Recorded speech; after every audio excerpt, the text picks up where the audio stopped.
আসসালামু আলাইকুম, শুভ সকাল। আপনাদের সবাইকে স্বাগত জানাচ্ছি Bangladesh association of psychiatrist BAP আয়োজিত এবং অফসুনিন ফার্মা নিবেদিত আরোগ্য নিকেতন মনের স্বাস্থ্যে। আপনাদের সঙ্গে আছি আমি ডাক্তার মোহাম্মদ তৈয়বুর রহমান রয়েল। আমরা আজকে সমাজের একটা অবহেলিত অংশ নিয়ে আলোচনা করব, সেটি হচ্ছে বুদ্ধি প্রতিবন্ধিতা। বুদ্ধি প্রতিবন্ধিতার বিভিন্ন প্রেক্ষিত আজকে আমাদের আলোচনায় উঠে আসবে। আমরা খুবই আনন্দিত যে এটি নিয়ে আলোচনার জন্য দুজন শিশু কিশোর মনোরোগ বিশেষজ্ঞ আমাদের মাঝে উপস্থিত আছেন। আমি তাদের সঙ্গে আপনাদের পরিচয় করিয়ে দিচ্ছি। আমার বামে আছে ডক্টর শারমিন আক্তার পলি, সহকারী অধ্যাপক হিসাবে আছেন আদ্দিন সখিনা মেডিকেল কলেজ যশোরে, এবং আমার ডানে আছেন ডক্টর মোহাম্মদ সোলাইমান হোসেন, রেজিস্ট্রার হিসেবে আছেন জাতীয় মানসিক স্বাস্থ্য ইনস্টিটিউটে। আপনাদের দুজনকেই আমাদের স্টুডিওতে স্বাগত জানাচ্ছি। Thank you. প্রথমেই ডক্টর পলি, আমি আপনার কাছে আসছি যে এই যে বুদ্ধি প্রতিবন্ধিতা বললাম, এটি বলতে আসলে এটি কী বোঝায়? আপনি আমাদের দর্শকদেরকে একটু সহজে বুঝিয়ে বলুন। বুদ্ধি প্রতিবন্ধিতা এটাকে আসলে আমাদের ভাষায় আমরা বলি ইন্টেলেকচুয়াল ডিসএবিলিটি। অনেক আগে এটাকে নাম ছিল হচ্ছে মেন্টাল রিটার্ডেশন। 2013 আমাদের DSM-5 আসলো এবং তখন থেকে এটাকে আমরা ইন্টেলেকচুয়াল ডিসএবিলিটি বলি।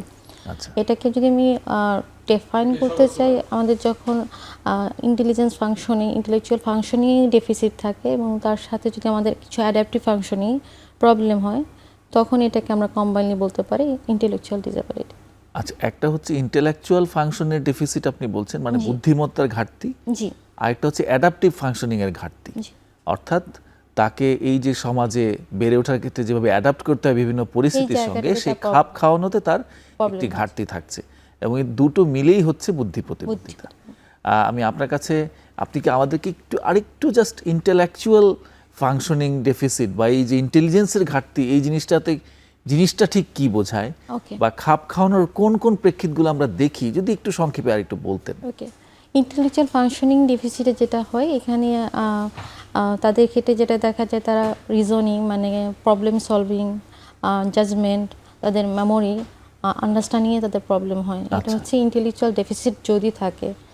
আর যদি কারো ক্ষেত্রে অ্যাডাপটিভ ফাংশনিংয়ে প্রবলেম থাকে, তার ক্ষেত্রে কমিউনিকেশনসে, সোশ্যাল স্কিলসে, ইন্টারাকশনে তাদের ক্ষেত্রে প্রবলেম দেখা যায়। আচ্ছা, ঠিক আছে, আমরা এগুলো সম্পর্কে আরও বিস্তারিত আস্তে আস্তে আসবো। থ্যাংক ইউ আপনাকে।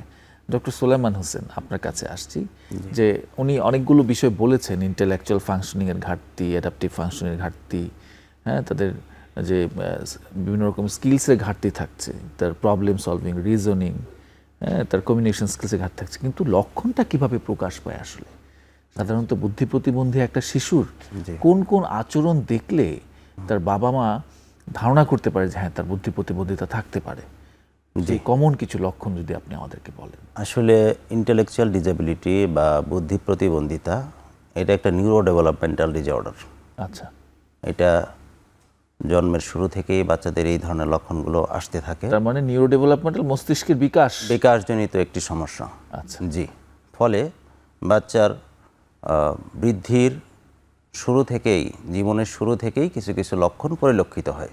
সেইগুলো তার প্রথমে আমরা কথাবার্তা থেকে শুরু হতে পারে, তার কথা বলতে দেরি হওয়া, আচ্ছা, কথাটা ঠিকমতো বলতে না পারা, ঠিকমতো তার হাঁটা চলা, মোটর যে ফাংশনগুলো আছে এগুলো ডিলে হওয়া, আচ্ছা, বা অন্যান্য স্পেকট্রাম যেগুলো আছে সেগুলোতেই দেখা যাচ্ছে যে অন্যান্য স্বাভাবিক বাচ্চার চেয়ে সে পিছিয়ে আছে। আচ্ছা, এবং সেই ক্ষেত্রে তার লার্নিংয়ের ক্ষেত্রে, শেখার ক্ষেত্রে যে জিনিসগুলো হয় সেইগুলো অন্য বাচ্চাদের থেকে পিছিয়ে থাকে। তারপরে ধীরে ধীরে যখন বড় হতে থাকে, একটা পর্যায়ে যখন আমরা স্কুলে দিতে চাই, তখন দেখা যায় যে সে স্কুলের পড়াটা অন্যদের সাথে খাপ খাইয়ে তাল মিলিয়ে পড়তে পারতেছে না, পড়াশোনা দুর্বলতা হচ্ছে, রেজাল্ট খারাপ হচ্ছে, এই বিষয়গুলো লক্ষ্য করা যায়। সেই সাথে অন্যান্য যে জিনিসগুলো বলা হলো যে তার প্র্যাকটিক্যাল ডোমেইন, সোশ্যাল ডোমেইন এবং কনসেপচুয়াল ডোমেইনগুলোতেও এগুলোতে ডেফিসিট থাকে। এভাবে আমরা এই সমস্ত লক্ষণগুলো দেখে আমরা হয়তো ধারণা করতে পারি যে তার ইন্টেলেকচুয়াল ডিসএবিলিটি থাকতে পারে। এই যে প্র্যাকটিক্যাল ডোমেইন বললেন, কয়েকটা উদাহরণ কি দিতে পারেন যে আসলে ঠিক কোন কোন জায়গাগুলোতে তাদের আসলে সমস্যা হয়? এই যেমন দৈনন্দিন যে সমস্ত কাজকর্ম, এগুলোতে কি তারা পিছিয়ে থাকতে পারে? অবশ্যই এই ধরনের কাজগুলোতে পিছিয়ে থাকতে পারে। প্র্যাকটিক্যাল কাজ বলতে যেমন ধরেন নিজে ব্রাশ করা, নিজের খাওয়া দাওয়া করা, ড্রেস পরা, আচ্ছা এই জিনিসগুলোতেও তাদের ডেফিসিট থাকতে পারে। অন্য স্বাভাবিক বাচ্চার চেয়ে এখানে তাদের দুর্বলতাগুলো থাকে, প্র্যাকটিক্যাল ডোমেনেও ডেফিসিটগুলো হয়। আচ্ছা, থ্যাংক ইউ। মোটামুটি আমরা কিছু ধারণা পাচ্ছি, আমাদের ধারণাগুলো আস্তে আস্তে তৈরি হচ্ছে। জি, তো ডক্টর পলি, আমি আপনার কাছে আবার আসছি যে এই যে বুদ্ধি প্রতিবন্ধিতা আমরা বলছি, এই লক্ষণগুলো তো আসলে খুব একেবারে যে স্পেসিফিক তেমন না, তাই তো? আবার নিশ্চয়ই মাত্রাগত পার্থক্যও আছে। জি। অনেক বাচ্চাকে হয়তো ছোটবেলায় দেখলে স্বাভাবিকই মনে হয়েছে, বয়স বাড়ার সাথে সাথে মনে হয়েছে না, বোধহয় স্বাভাবিক না, কিছুটা পিছিয়ে পড়েছে। আবার কাউকে কাউকে হয়তো ছোটবেলা থেকেই সেটি বুঝতে পারা যায়। তো এটি আপনারা কিভাবে ঠিক নির্ণয় করেন? নির্ণয়ের পদ্ধতিটা কি? যদি আমি ক্লিনিক্যালি একজনকে বুদ্ধি প্রতিবন্ধী ডায়াগনোসিস করতে চাই, সেক্ষেত্রে আপনারা কি পদ্ধতি অবলম্বন করেন? ক্লিনিক্যালি যদি এটাকে আমরা বলি, প্রথমে তার সাথে কথা বলে তার পুরো ইন ডিটেল হিস্ট্রি নিয়ে ক্লিনিক্যাল সমস্ত ডকুমেন্টস সহকারে, এটা একটা ওয়ে। সাথে যেমন আমরা আমাদের এখন DSM-5 এসছে, DSM-5 যে ক্রাইটেরিয়াগুলো, ওগুলোর সাথে তার বাচ্চাটার কোনো সমস্যা অ্যাড হয় কিনা, কোনো প্যাচ আপ হয় কিনা, এটা দেখে। এবং এছাড়া আমরা কিছু সাইকোমেট্রিক টেস্টিং করি, যেটা করেও আমরা বাচ্চার বুদ্ধি প্রতিবন্ধিতা নির্ধারণ করতে পারি। যেমন সাইকোমেট্রিক টেস্টিং, যেমন WISC-4, এটার মাধ্যমে আমরা হচ্ছে কি বাচ্চা বুদ্ধি প্রতিবন্ধী আছে কিনা, থাকলে কতটুকু, কিভাবে আছে, তীব্রতাটা কেমন। এটাকেই কি আইকিউ টেস্ট বলে? জি।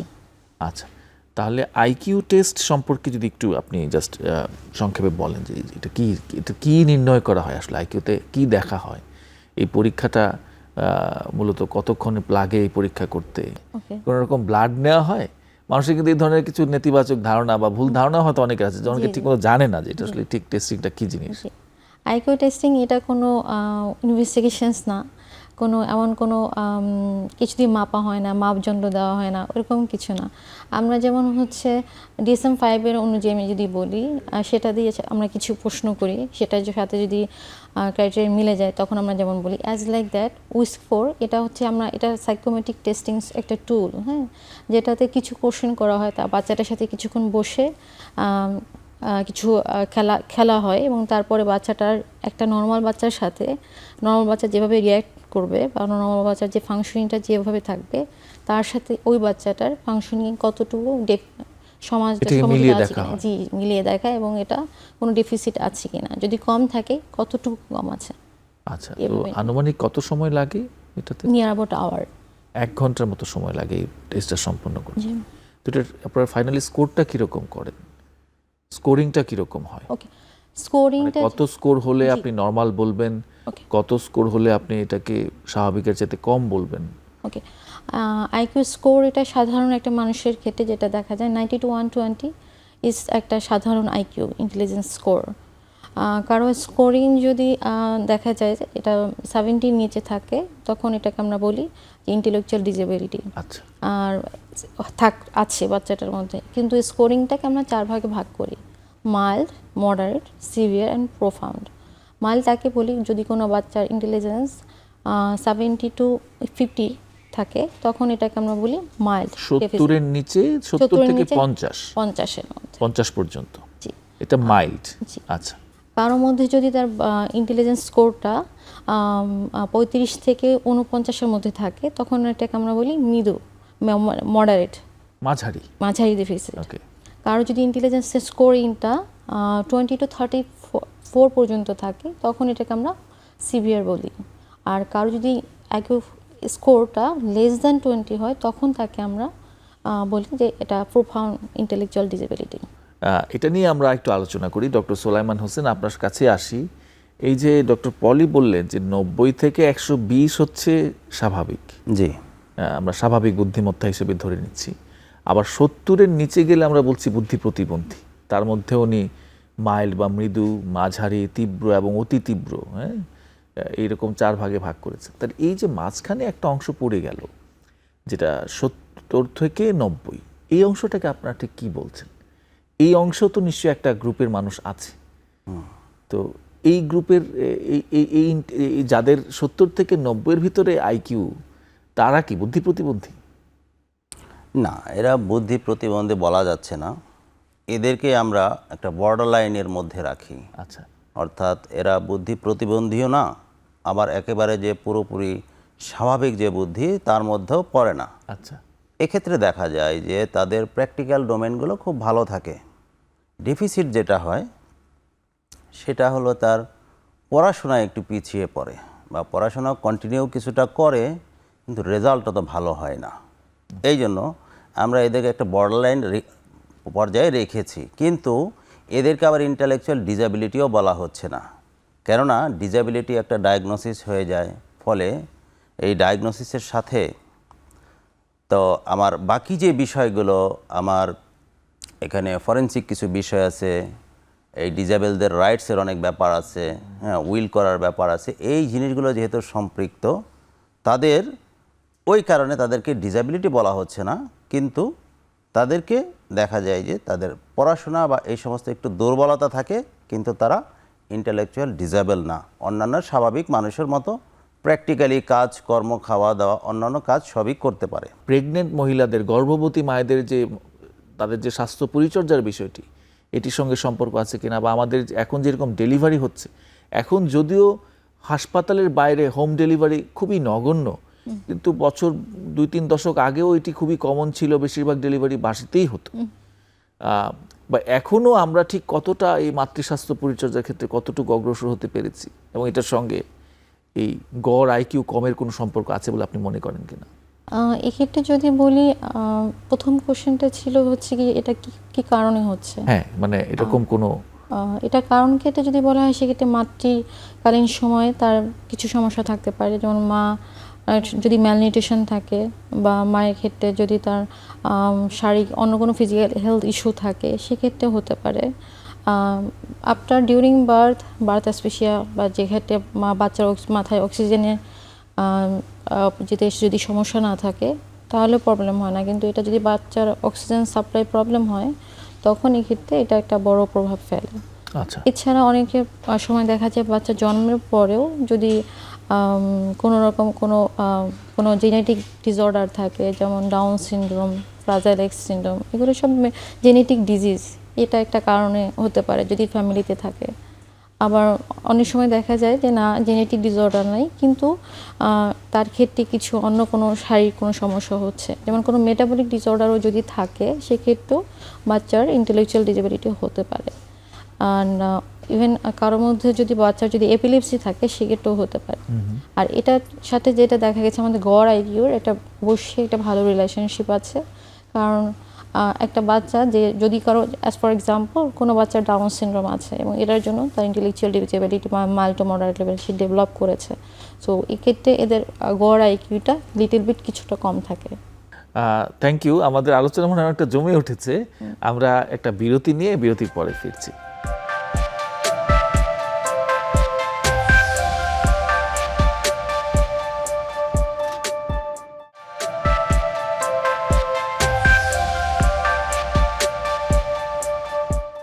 দর্শক মণ্ডলী, ফিরে আসলাম বিরতির পর। অপসনিন ফার্মা নিবেদিত আরোগ্য নিকেতন মনের স্বাস্থ্যে আমরা যে আলোচনাটাতে ছিলাম, ডক্টর পলি যেখানে শেষ করেছেন, আমরা সেখান থেকে শুরু করছি। গড় আইকিউর সঙ্গে তার মানে একটা শিশুর জন্ম প্রক্রিয়ার একটা সম্পর্ক আছে, বা পাশাপাশি কিন্তু আমরা ইদানিং আরও কিছু দেখতে পাই যে বিশেষ করে অপরিণত শিশু, লো বার্থ ওয়েটের বেবি, ঠিক আছে, তো এদের বা প্রিম্যাচিউর বেবি সময়ের আগেই ডেলিভারি হয়ে যাচ্ছে। সাধারণত 40 সপ্তাহ গর্ভে থাকার কথা, দেখা যাচ্ছে 34-35 সপ্তাহ অনেক রকম ডেলিভারি হয়ে যাচ্ছে, কমপ্লিকেটেড হচ্ছে। আমাদের সামগ্রিকভাবে এটিরও কি এরকম ভূমিকা থাকতে পারে বলে মনে করেন? আমাদের দেশে তো আসলে একটা সময় ছিল যে মোস্ট অফ দ্য ডেলিভারি বাড়িতেই হতো, এবং রাইট, স্কিল্ড যে প্রফেশনালস দিয়ে এটা হতো না। তো দেখা যেত যে ওই সময়ে অনেক কমপ্লিকেশনগুলো হতো, প্রিটার্ম বেবি হচ্ছে, বা দেখা যাচ্ছে বার্থ অ্যাসফিক্সিয়া হচ্ছে, এগুলো আইডেন্টিফাই করতে পারতেছে না, বা দেখা যাচ্ছে অনেক সময় ইনজুরিও হয়ে যাচ্ছে। আচ্ছা, রাইট। তো এই সমস্ত কারণগুলো হয়তো এর সাথে কোরিলেশন থাকতে পারে, যে আমাদের যে আইকিউর যে লেভেলটা কম কেন আসতেছে, ওই সময় এই কেয়ারগুলো করা হতো না, এবং কোনো সিস্টেমেটিক স্টাডিও কোনো সিস্টেমেটিক স্টাডিও নাই। তবে এখন যেটা হয়েছে, সরকারের উদ্যোগে এই কার্যক্রমগুলো একেবারে পেরিফেরাল লেভেলে ট্রেনিং দেওয়া হচ্ছে, ধাত্রী তৈরি করা হচ্ছে, মিডওয়েফারি তৈরি করা হচ্ছে, সমস্ত নার্স এবং স্টাফদের এগুলোর বিষয়ে, বিশেষ করে নর্মাল ডেলিভারির বিষয়ে ট্রেনিং দেওয়া হচ্ছে। আচ্ছা, এখন দেখা যাচ্ছে যে কমপ্লিকেটেড কেসগুলো ইভেন উপজেলা লেভেলেও এখন সিজারিয়ান সেকশন হয়। ফলে দেখা যাচ্ছে যে এই যে কমপ্লিকেশনগুলো হতো তুলনামূলক এখন কমে এসেছে। মানে আশা করা যায় যে এগুলো যদি আমরা একটু প্রিভেন্ট করতে পারি বা আগে থেকেই যদি আমরা সতর্ক হতে পারি, সেইগুলো আমাদের ভবিষ্যতের যে প্রজন্ম আসতেছে তাদের আইকিউ লেভেল এবং দেশের ডেভেলপমেন্টের ক্ষেত্রে এই বিষয়গুলো ভালো ভূমিকা রাখবে। আপনাকে অসংখ্য ধন্যবাদ। আমরা আবার এই ধরনের আলোচনায় ফিরছি। এই যে আমরা আইকিউর কথা বলছি, আইকিউর সাথেই আরেকটা শব্দ উচ্চারিত হয় ইকিউ বা ইমোশনাল কোশেন্ট, যেটি তো সেইটার সাথে যেটি আমরা দেখি ইমোশনাল ইন্টেলিজেন্স, এটি সম্পর্কে ডক্টর পলি আমাদেরকে যদি একটু বলেন যে এই যে সাধারণ ইন্টেলিজেন্স আপনি বললেন, প্ল্যানিং, রিজনিং, তার ব্যাখ্যা, বিশ্লেষণ, যুক্তি, এর সাথে এই আবেগীয় বুদ্ধিমত্তা জিনিসটা আসলে কি? আবেগীয় বুদ্ধিমত্তা, ইমোশনাল ইন্টেলিজেন্স, এটাকে যদি আমি ভাগ করি, 4টা পার্টে ভাগ করতে পারি। ফার্স্ট পার্ট নিজেকে বুঝতে পারার ক্যাপাসিটি, আচ্ছা, নিজের ফিলিংস বুঝতে পারা, নিজের আবেগ অনুভূতিকে শনাক্ত বুঝতে করা, পারা, বুঝতে পারা, এবং হচ্ছে গিয়ে নিজেকে নিয়ন্ত্রণ করার ক্ষমতা। যেমন কারো যদি মন খুব খারাপ থাকে, সেটা সে কিভাবে ভালো করতে পারে সেটা করতে পারা, বা কারো যদি খুব ভালো মুড থাকে সেটাকে নিয়ন্ত্রণ করতে পারা, রাগ হলে নিয়ন্ত্রণ করতে পারা, সেলফ কন্ট্রোল। আচ্ছা, অ্যান্ড থার্ড পার্ট হচ্ছে গিয়ে অন্য মানুষ কি ফিল করছে এবং তার অনুভূতিটা কি, সে কীভাবে হার্ট হচ্ছে, কোন কথায় সে কষ্ট পাচ্ছে, এবং অথবা সে যদি কষ্ট পেয়ে থাকে সে কী চাচ্ছে বেসিক্যালি, এটা হচ্ছে থার্ড পার্ট। অর্থাৎ অন্যের অনুভূতিকে শনাক্ত করা, বুঝতে পারা।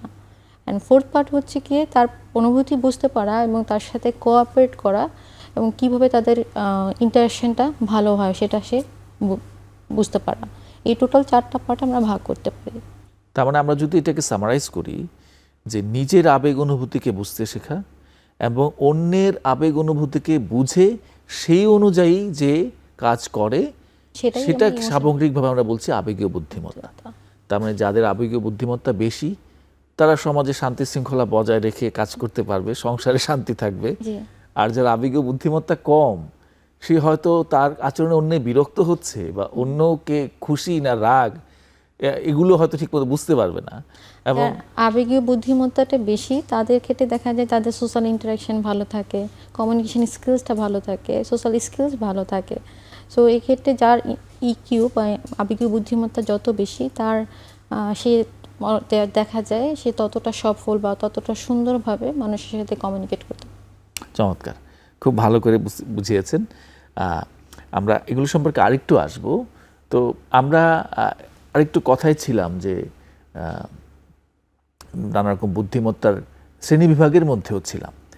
এই যে আমরা একটা বলছি খুব মাইল্ড বুদ্ধি প্রতিবন্ধী, আরেকটা হচ্ছে একেবারে প্রোফাউন্ড, অতি তীব্র, যদি আমরা বাংলা করি, এগুলোর মধ্যে আসলে ঠিক কিরকম পার্থক্যটা থাকে? যারা মাইল্ড, আমি সহজ কথায় মাইল্ড বলতে তো বোঝাচ্ছে মৃদু বুদ্ধি প্রতিবন্ধী, তারা কি আসলে লেখাপড়া করে সমাজের মূল স্রোতে থাকতে পারে? মানে অন্য 8-10টা মানুষ যেরকম লেখাপড়া করে হয়তো গ্র্যাজুয়েট হলো, মাস্টার্স করলো, চাকরি করলো, সেইভাবে কি ওই প্রতিযোগিতায় পরিপূর্ণরূপে একটা স্বাভাবিক বুদ্ধিমত্তার মানুষের সঙ্গে টিকে থাকতে পারে কি? আমরা তো জানি সবগুলোই বুদ্ধি প্রতিবন্ধী, কিন্তু এর মধ্যেও আবার আমাদের মাইল্ড, মডারেট, সিভিয়ার এবং প্রোফাউন্ড এভাবে ক্যাটেগরি করা হয়েছে, এবং এটার নিশ্চয়ই একটা ইমপ্লিকেশন আছে। আচ্ছা, এটা বিশেষ করে আমাদের ম্যানেজমেন্ট পারপাসে বা এর যে প্রগনোসিস কী হতে পারে, ভবিষ্যতে আমরা কোন দিকে তাকে নিব, সেটার জন্য এটা প্রয়োজন। বিশেষ করে ধরেন যে যারা মাইল্ড বুদ্ধি প্রতিবন্ধী, এদের বেশিরভাগই তাদের ভাষা জ্ঞান থাকে, তারা স্বাভাবিক স্কুলে যেতে পারে, তবে রেজাল্ট একটু তুলনামূলক খারাপ হয়, কিন্তু দেখা যায় যে তারা প্রাইমারি সেকেন্ডারি এডুকেশনগুলো করতে পারে, কিন্তু একেবারে যে উচ্চ শিক্ষায় যাবে সেই ক্ষেত্রে তাদের ওইভাবে আগাতে পারে না, কিছুটা প্রবলেম হয়। আর প্র্যাকটিক্যাল ডোমেন যেগুলো এগুলো স্বাভাবিক থাকে। মডারেটের ক্ষেত্রে দেখা যায় যে হ্যাঁ তারা কিছুটা হয়তো প্রাইমারি লেভেলের পড়াশোনাগুলো হয়তো কিছুটা করতে পারে। তাদের ভাষা জ্ঞান কেমন থাকে, মানে তাদের ভাষা জ্ঞান স্বাভাবিকভাবে কথা বলতে পারে? হ্যাঁ তারা স্বাভাবিকভাবে কথা বলতে পারে, তবে বেসিক্স যেগুলো সেইগুলো তারা তুলনামূলক পারে, কিন্তু কমপ্লিকেটেড যে বিষয়গুলো সেইগুলো হয়তো তাদের একটু ডেফিসিট থাকে। আর একেবারে যে সিভিয়ার বা প্রোফাউন্ড তাদের ক্ষেত্রে অনেক সময় দেখা যায় যে ভাষার জ্ঞানটা আসে না, তাদের যে বেসিক নিডসগুলো আছে সেগুলো প্রকাশ করতে পারে না, এবং সেই সাথে আরও অনেক কোমরবিডিটিও থাকে, ফিজিক্যাল প্রবলেম থাকে। যত ধরুন বলা যায় যে তারা পুরোপুরি অন্যের উপর ডিপেন্ডেন্ট থাকতে হয়। তার মানে বেশিরভাগ ক্ষেত্রে তাদের এই বুদ্ধিমত্তার ঘাটতির পাশাপাশি নানা রকম শারীরিক সমস্যাও থাকে। জি জি, কিন্তু মাইল্ড বা মডারেটদের ক্ষেত্রে সেরকম শারীরিক সমস্যাগুলো তুলনামূলক কম থাকে। আচ্ছা, তো তার মানে এটির সঙ্গে আমরা আসলে তাদের ব্যবস্থাপনার ক্ষেত্রে কি কি ভূমিকা রাখার সেই বিষয়টি এর সঙ্গে জড়িত থাকছে। একই সঙ্গে আমি একটু জানতে চাইবো যে এই যে আমরা মাইল্ড বলছি, মডারেট বলছি বা সিভিয়ার বলছি, এই যে বুদ্ধি প্রতিবন্ধিতার প্রসঙ্গগুলো আসলো, এদের সঙ্গে কি অন্য, শুরুতে আমরা বলছি বুদ্ধি প্রতিবন্ধী ইটসেলফ একটা নিউরো ডেভেলপমেন্টাল ডিসঅর্ডার, কিন্তু অন্যান্য যে সমস্ত মানসিক রোগ আছে এই তার সঙ্গে কি বুদ্ধি প্রতিবন্ধিতার কোনো সম্পর্ক আছে কিনা? আচ্ছা, বুদ্ধি প্রতিবন্ধী বাচ্চাদের ক্ষেত্রে যেটা দেখা যায়, গবেষণায় যেটা দেখা গিয়েছে, কারোর মধ্যে যদি বুদ্ধি প্রতিবন্ধী থাকে মানে ইন্টেলেকচুয়াল ডিসেবিলিটি থাকে, তার সাথে অনেক অ্যাসোসিয়েটেড মেন্টাল হেলথ ডিসঅর্ডার থাকতে পারে অথবা ফিজিক্যাল হেলথ ইস্যু থাকতে পারে। আচ্ছা, কারো ক্ষেত্রে যদি আইডি থাকে ইন্টেলেকচুয়াল ডিসেবিলিটির সাথে ADHD মনোযোগের ঘাটতি, attention deficit hyper activity disorder থাকতে পারে। আর কারো ক্ষেত্রে দেখা যায় অটিজম স্পেকট্রাম ডিসঅর্ডার থাকতে পারে, and other mental disorders, for example, sometimes they become anxious, anxiety disorder থাকতে পারে। অন দ্য আদার হ্যান্ডে যদি বলি, যাদের এদের ফিজিক্যাল হেলথ ইস্যুর মধ্যে কারো ক্ষেত্রে দেখা যায় এপিলেপসি থাকতে পারে, কারো ক্ষেত্রে দেখা যায় সে ফিজিক্যালি তার জেনেটিক ডিসঅর্ডার থাকতে পারে। আমি আগেও বলেছি ডাউন সিনড্রোম, ফ্রাজাইল সিনড্রোম এগুলো থাকতে পারে। আবার কারো ক্ষেত্রে দেখা যায় যে এমনিতেই পরবর্তীতে other physical health issue develop করে, কারণ কারোর মধ্যে হাইপোথাইরয়েড থাকতে পারে, তার ক্ষেত্রে এগুলো। ধরেন শারীরিক স্বাস্থ্যের পাশাপাশি আমি যদি পার্টিকুলার মেন্টাল হেলথ ইস্যুতে আছি, আপনি যেমন অ্যাংজাইটির কথা বলেছেন, ADHD অটিজমের কথা বলেছেন, বা আরও যে সমস্ত কমন মানসিক সমস্যা আছে যেমন ধরেন বিষণ্ণতা বা সিজোফ্রেনিয়া, এগুলোর সাথে কি কোনো রকম সম্পর্ক আছে? বিষণ্ণতা থাকতে পারে। সিজোফ্রেনিয়া যদি বলি, কোনো বাচ্চার যদি ইন্টেলেকচুয়াল ডিসেবিলিটি থাকে, তার মধ্যে যদি সিজোফ্রেনিয়া থাকে, এটা আসলে একটা স্বাভাবিক বাচ্চা যেভাবে প্রেজেন্ট করে, একটা বুদ্ধি প্রতিবন্ধী একটা বাচ্চার মধ্যে তার প্রেজেন্টেশনটা সে স্বাভাবিক একটা বাচ্চার মতো হয়তো প্রেজেন্টেশন হয় না। আচ্ছা, সেক্ষেত্রে তার হয়তো সিজোফ্রেনিয়া আছে বা থাকলে সেটা ডায়াগনোসিস করতে একটু লেট হয়, কারণ তারা তাদের ফিলিংসটা কি, সিজোফ্রেনিয়ার যে সমস্যাগুলো কি, ডিলেশন, হ্যালুসিনেশন, এগুলো তারা খুব ভালোভাবে পরিষ্কারভাবে বুঝিয়ে বলতে পারে না। তার মানে তাদের প্রধান সমস্যাটা লক্ষ্য করা যায় তাদের আচরণে।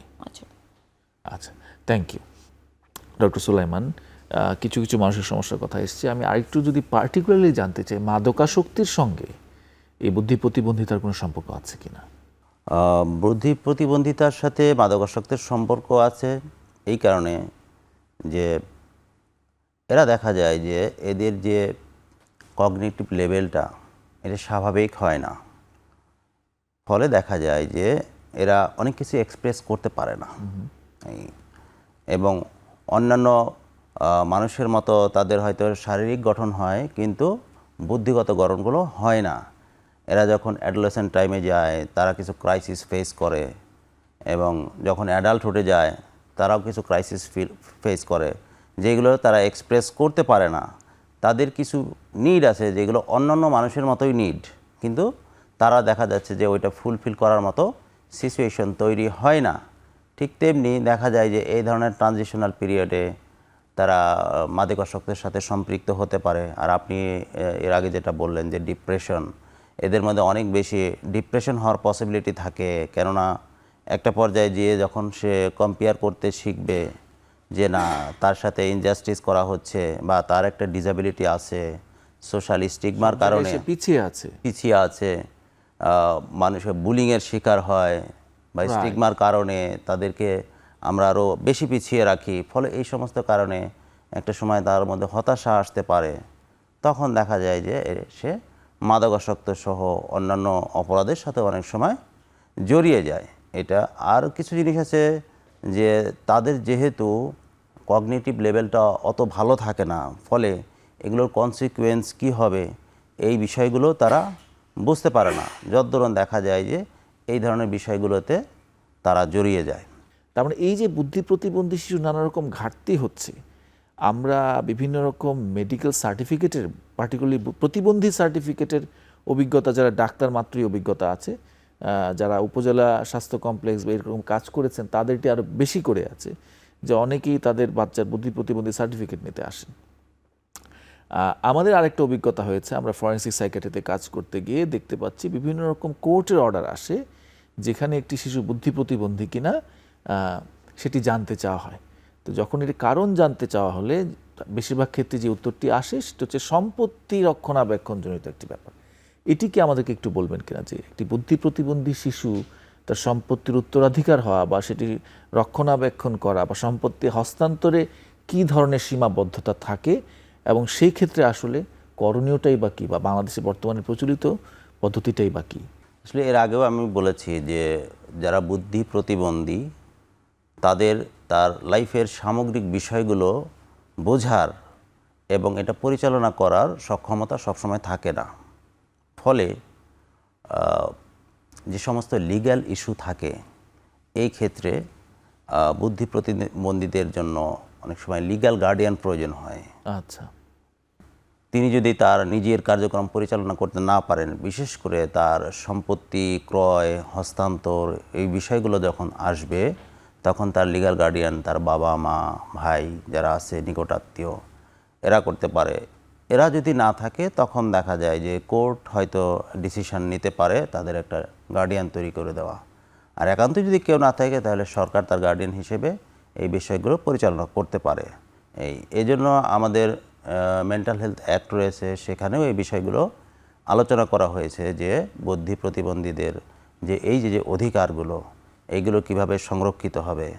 এবং আমরা সাইকিয়াট্রিস্ট যারা আছি আমরাও এগুলো পড়াশোনা করি যে আসলে তার যে ডিসেবিলিটি আছে তাদের যে রাইটসটা সেটা যেন সংরক্ষিত হয়, সেক্ষেত্রে আমরাও যেন ভূমিকা রাখতে পারি। অসংখ্য ধন্যবাদ। আমাদের আরেকটা বিরতি নেবার সময় হয়েছে, আমরা বিরতির পরেই ফিরছি।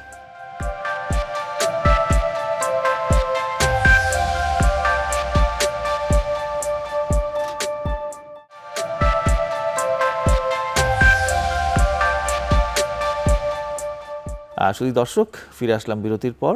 অপসনিন ফার্মা নিবেদিত আরোগ্য নিকেতন মনের স্বাস্থ্যে ডক্টর পলি আপনার কাছে আবার চলে আসলাম। আমরা কিন্তু অনেক বিস্তারিতই আলোচনা করেছি, অনেক প্রেক্ষিত নিয়ে আলোচনা করেছি। এবার আমাদের সমাধানের যাত্রা, এই যে একটি বুদ্ধি প্রতিবন্ধী শিশু বা যখন বাবা মা জানতে পারলো যে আমার শিশুটি আসলে বুদ্ধি প্রতিবন্ধী, তারপর থেকে করণীয় কি, তার ব্যবস্থাপনাটা কেমন, এটি আমাদেরকে যদি একটু বল। ওকে, বুদ্ধি প্রতিবন্ধী বাচ্চাদের ক্ষেত্রে ম্যানেজমেন্ট প্ল্যানটা ডিপেন্ড করে বাচ্চার স্কোর সিভিয়ারিটিটার উপরে। আচ্ছা, যে বাচ্চার এখন তীব্রতা কতটুকু কোন লেভেলে আছে, মৃদু মাঝারি তীব্র অর প্রোফাউন্ড। সো ওটার উপর ডিপেন্ড করে ইউজুয়ালি আমরা ট্রিটমেন্ট প্ল্যানে আগে। এখানে একটা বড় কথা হচ্ছে যে ইন্টেলিজেন্স বাড়ানোর মতো কোনো মেডিসিন এখন পর্যন্ত ওয়ার্ল্ড ওয়াইড নেই, বাট কিছু মেডিসিনস আমরা দিয়ে থাকি অন্য পারিপার্শ্বিক আরও কোনো সমস্যা আছে কিনা সেটার উপর ডিপেন্ড করে। এবং বুদ্ধি প্রতিবন্ধী বাচ্চারা তা অনেক সময় দেখা যায় তাদের মধ্যে যদি কোনো বিহেভিয়ার ইস্যুস থাকে, তখন তাদের বিহেভিয়ার প্রবলেমগুলোকে কমানোর জন্য তখন আমরা ওটা মেডিসিন দিতে পারি, বা এর সাথে ফিজিক্যাল হেলথ ইস্যু থাকলে তার জন্য মেডিসিন দিতে পারি, আদারওয়াইজ কোনো মেডিসিন না। তার মানে ঔষধে বুদ্ধিমত্তা বাড়ার কোনো সুযোগ কোনো নাই। মেডিসিন আল্লাহ প্রদত্ত যে বুদ্ধিমত্তা সেটাই থাকছে, কিন্তু তার বুদ্ধি প্রতিবন্ধিতার জনিত যেসব আচরণের সমস্যা বা অন্যান্য শারীরিক সমস্যা বা অন্য মানসিক উপসর্গ, সেটি নিরসনে ওষুধ দেওয়া যেতে পারে। জি, আবার এটার সাথে যেটা দেখা যায় যদি বুদ্ধি প্রতিবন্ধী বাচ্চাদের ক্ষেত্রে অন্য সমস্যার মধ্যে যদি বলি, আগে অলরেডি বলেছি এপিলেপসি থাকতে পারে, দিলে মেডিসিন দিতে হবে। এছাড়া আমরা কিছু থেরাপি দেই বুদ্ধি প্রতিবন্ধী বাচ্চাদের ক্ষেত্রে, স্পেশালি এটা অলরেডি আলোচনা হয়েছে। বুদ্ধি প্রতিবন্ধী বাচ্চাদের মধ্যে যেটা দেখা যায় তাদের সোশ্যাল স্কিলস বা তাদের মোটর স্কিলসের প্রবলেম থাকতে পারে, তাদের ভিজুয়াল প্রবলেম থাকতে পারে, তাদের হিয়ারিং ইম্পায়ারমেন্ট থাকতে পারে। তো ওই ক্ষেত্রে আমরা ওই প্রবলেম অনুযায়ী আমরা স্টেপ নিই। আর যার কারো যদি ভিজুয়াল ইম্পায়ারমেন্ট থাকে দেন আমরা সেটাকে কারেক্ট করি। হিয়ারিং ইম্পায়ারমেন্ট থাকলে সেক্ষেত্রে আমরা হিয়ারিং ইম্পায়ারমেন্টটাকে কারেক্ট করা হয়। এবং সেক্ষেত্রে এটা ছাড়া আদার যে থেরাপি, অকুপেশনাল থেরাপি দেওয়া যেতে পারে। এটা অকুপেশনাল থেরাপিটা এরকম যে একটা বাচ্চা, সে যে কোনো একটা স্বাভাবিক বাচ্চা হোক বা একটা বুদ্ধি প্রতিবন্ধী বাচ্চা হোক, তার স্কোরিংটা, সে কতটুকু তার ইন্টেলিজেন্স কতটুকু বুঝতে পারছে, সে অনুযায়ী বাচ্চাটা প্রতিটা বাচ্চার মধ্যে কিছু স্ট্রেংথ ফ্যাক্টর থাকে, কিছু উইক ফ্যাক্টর থাকে। তো স্ট্রেংথটা আইডেন্টিফাই করা এবং ওটার উপর নির্ভর করে তাকে থেরাপি দেওয়াটা, এটা অনেক সময় তাদের কাজে লাগে অকুপেশনাল থেরাপির ক্ষেত্রে। সোশ্যাল স্কিলস ট্রেনিং তাদের অনেক সময় প্রবলেম হয়, সেক্ষেত্রে আমরা সোশ্যাল স্কিলস ট্রেনিং দিই। কীভাবে মানুষের সাথে কমিউনিকেশনটা ইমপ্রুভ করা যায়, ইন্টারাকশনটা কীভাবে বেটার করা যায়, এটাভাবে করতে পারি। আবার এছাড়া যেটা হয়, আমরা এটার সাথে রিহ্যাবিলিটেশন ইনটেক, এটাও একটা বড় একটা পার্ট, যে বাচ্চাটা সে কীভাবে পরবর্তীতে আগাবে যদি বাবা মা না থাকে। সেক্ষেত্রে রিহ্যাবিলিটেশনে অনেক বড় একটা পার্ট রয়েছে ম্যানেজমেন্টের মধ্যে। আচ্ছা, এটা আমি জানবো আপনার সাথে। এর প্রসঙ্গে আমি একটু জেনে রাখছি, Sure. আমরা তো বলছি যে বুদ্ধিমত্তা এটি আসলে উন্নত হওয়ার সুযোগ নেই। আবেগীয় বুদ্ধিমত্তা আমরা যেটিকে বললাম, সেটি কি বাড়ানোর সুযোগ আছে? ইয়েস, আবেগীয় বুদ্ধিমত্তা এটা বাড়ানোর সুযোগ আছে। কারণ এটা হচ্ছে গিয়ে আবেগীয় বুদ্ধিমত্তাটা আমার কেমন যদি কম থাকে, সেটা আসলে নিজের পক্ষে বোঝাটা কষ্টকর হয়। এটা ইউজুয়ালি পারিপার্শ্বিক মানুষ যারা থাকে, আত্মীয় স্বজন, ছেলে মেয়ে, তারা এটা বুঝতে পারে। কারণ এটা তাদের দেখা যায় তাদের বাচ্চাদের সাথে, হাজব্যান্ড ওয়াইফের ক্ষেত্রে হাজব্যান্ড ওয়াইফের ক্ষেত্রে, ফ্রেন্ডসদের সাথে, কলিগদের সাথে রিলেশনশিপটাকে খারাপ করে ফেলে। সো এই আবেগীয় বুদ্ধিমত্তাটা যদি বাড়ানো যায়, এটার উপরে বেসিক্যালি বাড়ানো মানে হচ্ছে গিয়ে মোটিভেশনটাকে ইমপ্রুভ করা যায়। সেক্ষেত্রে ইন মাইন্ডফুলনেস মেডিটেশন, এটাও যদি করা যায় নিজের আবেগগুলো বোঝার জন্য, তো সেক্ষেত্রে এই আবেগীয় বুদ্ধিমত্তাটা বাড়ানো যায়। Thank you very much doctor Sulaiman Hossain. Doctor Poly পুনর্বাসনের ব্যাপারে বলেছেন। আমি আপনার কাছে এই বিষয়ে জানতে চাইব যে এই যে বুদ্ধি প্রতিবন্ধী শিশুকে সমাজের মূল স্রোতধারায় নিয়ে আসতে গেলে তার যে পুনর্বাসনটি প্রয়োজন, সেটি স্পেশাল স্কুলিং হতে পারে, তার স্পেশাল স্কিল হতে পারে। তো এই সম্পর্কে আপনি আমাদেরকে বলবেন যে এই ঢাকা শহরে বা জেলা শহরে যদি একটি বুদ্ধি প্রতিবন্ধী শিশুর পুনর্বাসনের কী ধরনের প্রতিষ্ঠান আছে, কোথায় তারা এই হেল্প চাইতে পারে বা এই হেল্প পেতে পারে কোথায় গেলে? আসলে আপনি বলেছেন যে আসলে বুদ্ধি বাড়ানোর কোনো ওষুধ নেই, এবং এটি একটি নিউরো ডেভেলপমেন্টাল ডিসঅর্ডার বা ব্রেইনের বিকাশজনিত সমস্যা। অর্থাৎ এই বিষয়টা তার লাইফ লং এটা থেকে যাবে। তাহলে আমাদের করণীয় কি? আমাদের তো ছেড়ে দেওয়া যাবে না বা চিকিৎসার আওতার বাইরে যাওয়া যাবে না, ঠিক আছে? আমাদের এখানে আপু যে বিষয়গুলো বলল যে প্রবলেমেটিক কিছু বিহেভিয়ার আছে, সেগুলো আমরা ম্যানেজ করব, বা অ্যাসোসিয়েটেড ফিজিক্যাল প্রবলেম আছে সেগুলো ম্যানেজ করব। দেন হচ্ছে আমাদের মেইন স্ট্রিম কাজ হবে আমাদের রিহ্যাবিলিটেশন। এই রিহ্যাবিলিটেশনের ক্ষেত্রে আমরা যে আগেও বলেছি যে আমরা যে স্কোরিংগুলো করি, মাইল্ড, মডারেট, সিভিয়ার, এই স্কোরিংয়ের উপর ভিত্তি করে দেখা যায় যে তার আসলে নিডগুলো কী কী, এবং তার ক্যাপাবিলিটি, অ্যাবিলিটি কী আছে, স্ট্রেংথসগুলো কী আছে, উইকনেস কী আছে, এইগুলো অ্যাসেস করে তার জন্য আমরা একটা রিহ্যাবিলিটেশন প্ল্যান করি। আসলে এই বাচ্চার কত দূর পর্যন্ত তাকে নেওয়া সম্ভব, কতটুকু পড়াশোনা করানো সম্ভব, কতটুকু স্কিল শেখানো সম্ভব, তার ক্যাপাবিলিটির উপর ভিত্তি করে আমরা রিহ্যাবিলিটেশন প্ল্যান করি। যদি মাইল্ড হয় সেক্ষেত্রে দেখা যায় যে সে কিছুটা প্রাইমারি পড়াশোনা করলো, তার অক্ষর জ্ঞান থাকলো, লেখা বুঝতে পারলো, কিছুটা এক্সপ্রেস করতে পারলো, রিটেন কিছু বিষয়গুলো করতে পারলো, এবং সেই সাথে যে স্কিলগুলো সেইগুলো সে পুরোপুরি ভালোভাবে শিখলো। ফলে দেখা যাচ্ছে যে আমাদের এই বিষয়গুলো দেখতে হবে যে তার আইকিউ লেভেলটা কেমন আছে, তাকে কত দূর পর্যন্ত নেওয়া সম্ভব, তার উপর ভিত্তি করে আমরা একটা রিহ্যাবিলিটেশন প্ল্যান করব। এটা একটা। দ্বিতীয়ত হলো যে আমাদের প্যারেন্টস এবং গার্ডিয়ান যারা আছে তাদেরকে এই ডিসঅর্ডার সম্পর্কে সার্বিক তাদেরকে বোঝানো, আমরা একে সাইকো এডুকেশন বলি, সচেতন বা ট্রিটমেন্টের প্ল্যানের মধ্যে তারা আসবে। তারা আসলে তার সন্তানকে নিয়ে কীভাবে, তার সন্তান কতদূর যেতে পারবে, তার ক্যাপাবিলিটির উপর ভিত্তি করে আমরা একটা প্ল্যান সার্বিক সবাই মিলে নিব। দেন হচ্ছে আমরা দেখব যে তার স্কুলিংটা কেমন হতে পারে। স্কুলিংটা যদি এমন হয় যে মাইল্ড, সেক্ষেত্রে আমরা নর্মাল স্কুলের সাথে দিতে পারি, বা যদি মডারেট বা সিভিয়ার হয় সেক্ষেত্রে আমাদের স্পেশাল স্কুল প্রয়োজন হতে পারে। এটা হলো এডুকেশন গেল। দেন হচ্ছে তার স্কিলগুলো ডেভেলপমেন্টের ক্ষেত্রে, স্কিল ডেভেলপমেন্টের ক্ষেত্রে আমরা দেখব যে তার ভাষা জ্ঞান কেমন আছে। সেক্ষেত্রে আমরা ল্যাঙ্গুয়েজের জন্য আমরা ট্রেনিং দিব। দেন হচ্ছে আমরা অকুপেশনাল ট্রেনিং দিব। ডক্টর সুলাইমান হোসেন, আমাদের একটা বিরতির সময় এসেছে, সর্বশেষ বিরতি। এই বিরতির পরে আমরা আসছি ফিরে। জি,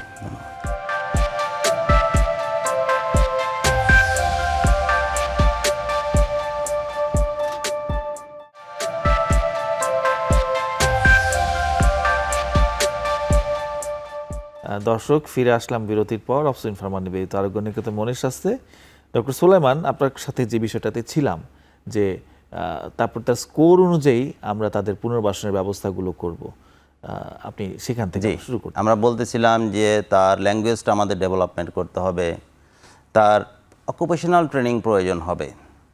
অনেক যাতে সময় তিনি স্বাধীন কোনো একটা পেশা বেছে নিতে পারেন। জি, পেশা বেছে নিতে পারে। তা আমরা ভোকেশনাল কোনো ট্রেনিং দিতে পারি, অর্থাৎ তার কোন কোন স্কিলটা সে পারবে, তার ফিজিক্যাল কোনো ডিসেবিলিটি আছে কি না, তার উপর ভিত্তি করে আমরা একটা ভোকেশনাল ট্রেনিং দিলাম, যেন ভবিষ্যতে সে ওটা একটা প্রফেশন হিসেবে তার জীবন নির্বাহ করতে পারে, এই বিষয়গুলো।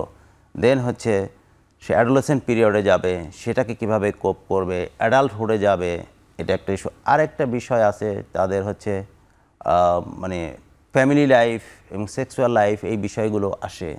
কেননা স্বাভাবিক মানুষের মতো তাদেরও এই ধরনের নিডগুলো আছে। তারা যেরকম খাবার দাবার খায় ঠিক তেমনি এইগুলো কিছু বেসিক নিড তাদের আছে, সেটা কিভাবে ফুলফিল করবে, এগুলো নিয়ে একটা সার্বিক একটা ম্যানেজমেন্ট করা হয়। এবং এটা ইন্ডিভিজুয়াল ম্যানেজমেন্ট, এটা আচ্ছা, প্রত্যেকের জন্য আলাদা। প্রত্যেকের জন্য আলাদা। তার আমার আইকিউ লেভেল দেখব, তার কি কি স্ট্রেংথস আছে, কি কি উইকনেস আছে, কি কি সাপোর্ট আছে, সার্বিক এই সবগুলো মিলে তার জন্য আমরা একটা রিহ্যাবিলিটেশন প্ল্যান করব। আচ্ছা, সেই ক্ষেত্রে আমি প্রসঙ্গক্রমে জেনে রাখছি যে ঢাকায় যদি কোনো একটা হয়, এরকম কোনো কোন কোন প্রতিষ্ঠান এসব ক্ষেত্রে হেল্প করে থাকে, বা ঢাকার বাইরে বড় শহরগুলোতে এরকম ব্যাপার কিছু বলবেন কিনা? এক্ষেত্রে যেটা ভূমিকা রাখে, কয়েকটা মিনিস্ট্রি একসাথে কাজ করে। এখানে আমাদের সমাজ কল্যাণ মন্ত্রণালয় কাজ করে, আমাদের হেলথ মিনিস্ট্রি কাজ করে, হ্যাঁ, নারী ও শিশু বিষয়ক মন্ত্রণালয় কিছুটা কাজ করে এখানে। তো ট্রিটমেন্টের ক্ষেত্রে যেটা হয় যে আমাদের যে সমস্ত হসপিটালগুলো, বিশেষ করে আমাদের national institute of mental health, এখানে বাংলাদেশ মেডিকেল ইউনিভার্সিটি, এখানে অন্যান্য মেডিকেল কলেজগুলোতে ট্রিটমেন্টের যে বিষয়গুলো থাকে এগুলো থাকে। আর সাথে যে রিহ্যাবিলিটেশনের বিষয়গুলো থাকে, এবং আমাদের ফিজিওথেরাপি বা অকুপেশনাল থেরাপি, এই জিনিসগুলো দেখা যায় যে কিছু কিছু প্রতিষ্ঠান আছে, যেমন ধরেন যে সিআরপি, আচ্ছা, এটা একটা প্রতিষ্ঠান আছে, এখানে কিছুটা হয়। দেন হচ্ছে শিশু হাসপাতালে কিছু ম্যানেজমেন্ট করে। আরও কিছু অর্গানাইজেশন, এনজিও আছে যারা এগিয়ে এসেছে এই স্পেশাল চাইল্ডদের জন্য, তাদেরকে একটু সাপোর্ট দেওয়ার জন্য, বা এদেরকে আমাদের এই সমাজের বার্ডেন তৈরি না করে যেন আমরা এদেরকে আমরা মেইন স্ট্রিমে নিয়ে আসি, বা তাদের প্রোডাক্টিভিটি কাজে লাগিয়ে তাদেরকে একটু সুন্দর জীবন উপহার দিতে পারি। এজন্য অনেক ন্যাশনাল এবং ইন্টারন্যাশনাল এনজিওগুলোও কাজ করে যাচ্ছে। Thank you doctor Sulaiman. Doctor Poly, আমরা অনুষ্ঠানের প্রায় শেষের দিকেই চলে এসেছি, শেষ ভাগে চলে এসেছি। আমরা সবাইকে একটা কমন প্রশ্ন করি, আপনাকেও করছি। সেটি হচ্ছে, আমরা তো বুদ্ধিবুদ্ধির অনেক দিক নিয়ে আলোচনা করলাম, তো এই ওভারঅল মানসিক স্বাস্থ্য, বাংলাদেশের মানসিক স্বাস্থ্য সেবা এখন যেমন দেখছেন, বা আপনি যখন এসেছিলেন তখন যেমন দেখেছেন, আমি যদি আপনাকে প্রশ্ন করি যে ঠিক 10 বছর পরে বাংলাদেশের মানসিক স্বাস্থ্যকে কোথায় দেখতে চান? 10 বছর পরে, হ্যাঁ, মানসিক স্বাস্থ্য আলহামদুলিল্লাহ ইনশাআল্লাহ অনেক বেশি ইমপ্রুভ করে যাবে। এখন আমাদের বাংলাদেশে, আগে আমাদের অ্যাওয়ারনেস ছিল না, এখন অ্যাওয়ারনেস আলহামদুলিল্লাহ অনেক বেশি। তো সেটা যদি আমরা এটা এরকম থাকে আল্লাহর রহমতে, ইনশাআল্লাহ মানসিক স্বাস্থ্য অনেক দূর এগিয়ে যাবে। এবং তখন আশা করি দেখা যাবে যে এভাবে দেশের বাইরে থেকে ওইসব মানুষ এখানে প্র্যাকটিস করছে, ইভেন এখানকার মানুষের জন্য অনেক হেল্পফুল হবে। যে ঠিক আছে, যে এখানে যথাযথ যোগ্যতা সম্পন্ন ডক্টর আছেন, ফিজিশিয়ানস আছেন, এবং তাদের ট্রিটমেন্ট অনেক ভালো হচ্ছে, সেটা ম্যানেজমেন্ট ভালো হচ্ছে। তো এটাতে তারা, আই থিঙ্ক, তারা কমফোর্ট ফিল করবেন। Thank you very much. Doctor Sulaiman Hossain, এক কথায় আপনি 10 বছর পরে মানুষ স্বাস্থ্য কোথায় দেখতে চান? একদম সংক্ষেপে এক কথায়। আমি মনে করি যে আগামী 10 বছরে বাংলাদেশের মানসিক স্বাস্থ্যের একটা আমূল পরিবর্তন হবে। মানুষ এখন মানসিক স্বাস্থ্য সম্পর্কে জানতেছে, তারা সচেতন হচ্ছে, এবং আমি মনে করি যে মেন্টাল হেলথ যারা প্রফেশনালস আছে তারাও এখন তাদের অ্যাক্টিভিটির মাধ্যমে তারাও চাচ্ছে যে আমরা যেন প্রতিটা মানুষের দোরগোড়ায় যেন মানসিক স্বাস্থ্য সম্পর্কে জানা এবং মনের যে স্বাস্থ্যটা সেটা যেন তারা সঠিকভাবে পায়। এই জন্য সবার পক্ষ থেকে আমরা চেষ্টা করছি। আশা করি একটা ভালো সুন্দর বাংলাদেশ আমরা পাবো, যেখানে সবাই একটা মনের স্বাস্থ্য নিয়ে সচেতন এবং ভালো একটি সেবা পাবে। অসংখ্য ধন্যবাদ আপনাদের দুজনকে। শুধু দর্শক মণ্ডলী, আপনাদেরকে অসংখ্য ধন্যবাদ ধৈর্য ধরে এতক্ষণ আমাদের কথাগুলো শুনবার জন্য। আসলে এই বুদ্ধি প্রতিবন্ধী শিশুরা কিন্তু আমাদেরই সন্তান, আমাদেরই ভাই বা আমাদেরই বোন, এবং তাদেরও কিন্তু সমাজকে অনেক কিছু দেবার আছে এবং তাদের কাছ থেকে আমাদেরও কিন্তু অনেক কিছু নেবার আছে। তো এই দেওয়া এবং এই নেওয়ার এই যে সংযোগ, এটা যাতে আমরা করতে পারি, এই দায়িত্বটি কিন্তু শুধু তাদের নয়, এটি আমাদের সবার। সমাজের প্রত্যেক শ্রেণী পেশার মানুষের কিন্তু আওয়াজ তুলতে হবে, তবেই সমাজে একটি প্রতিবন্ধী শিশুর অধিকার সুনিশ্চিত হবে। আপনাদের সবাইকে ধন্যবাদ। আপনারা, আশা করি পরবর্তী পর্বে আপনাদের সঙ্গে দেখা হবে। সালাম আলাইকুম।